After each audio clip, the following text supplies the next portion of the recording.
Abiso po sa mga motoristang dumadaan sa Maynila, isasara na po ang Ayala Bridge simula bukas.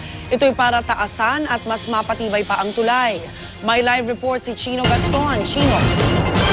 Rhea, simula mamayang hating gabi ay inaasang isasara na sa lahat ng mga sasakyan na magkabilang lane ng Ayala Bridge dahil pakay nga ng DPWH na itaas ang buong tulay para ligtas na makadaan ng mga barge sa ilalim nito. Balot na sa bakal at lona ang halos buong bahagi ng Ayala Bridge na sinimulan ng kumpunihin para ito'y pataasin at patibayin. Ayon sa DPWH, tatagal ng 3 buwan ang construction. Nakapwesto na rin ang mga concrete barrier sa tagiliran ng mga lane na magsisilbing pangharang sa mga sasakyan oras na isara na ang magkabilang lane ng tulay.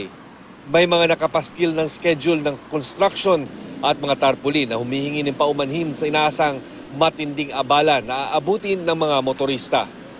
March 21 hanggang April 20, isasara sa lahat ng traffic ang magkabilang lane ng tulay. Sa panahong ito, makukumpleto ang pinakakritikal na pagkukumpuni ng tulay na siyang pagtaas nito ng kabuang 70 centimeters. Nagba siyang DPWH na itaas ang tulay dahil madalas daw sumayad ang mga barge sa ilalim nito lalo na tuwing high tide.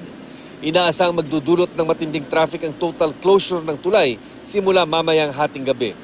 Apektado ang traffic sa mga pangunahing kalsada ng lungsod gaya ng Quezon Boulevard, UN Avenue, Taft Avenue, Legarda, Quirino, Recto, Magsaysay at Rojas Boulevard. Sa April 21, madaraanan na ang tulay ng mga sasakyan bagamat sa iilang lane lamang. July 20, umaasa ang DPWH na totally open na sa lahat ng sasakyan ang tulay. Patitibayin din ang tulay mula sa kasalukuyang 5 tons ay magiging 15 tons na ang load capacity ng Ayala Bridge na ginawa pa ng mga Amerikano noong 1908.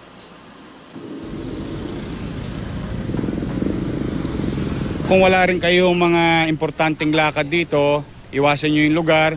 Kung dito kayo nagtatrabaho, adjust your time and try to aralin nyo na po yung ruta.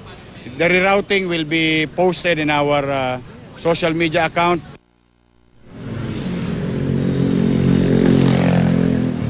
Rhea, batay na rin sa impormasyong ating nakuha ay sinisimulan na ang pagkukumpuni nitong Ayala Bridge at sumasailalim daw ito ngayon sa tinatawag na sandblasting. Sa ating pagkakaintindi ay ito yung pagtanggal sa bakal ng tulay para mabigyan ng pagkakataon ng mga engineers na masuri at matingnan ang estado ng bakal na higit 100 taon na ang tanda. At yan ang latest mula rito sa Manila. Balik sa iyo, Rhea. Maraming salamat, Chino Gaston.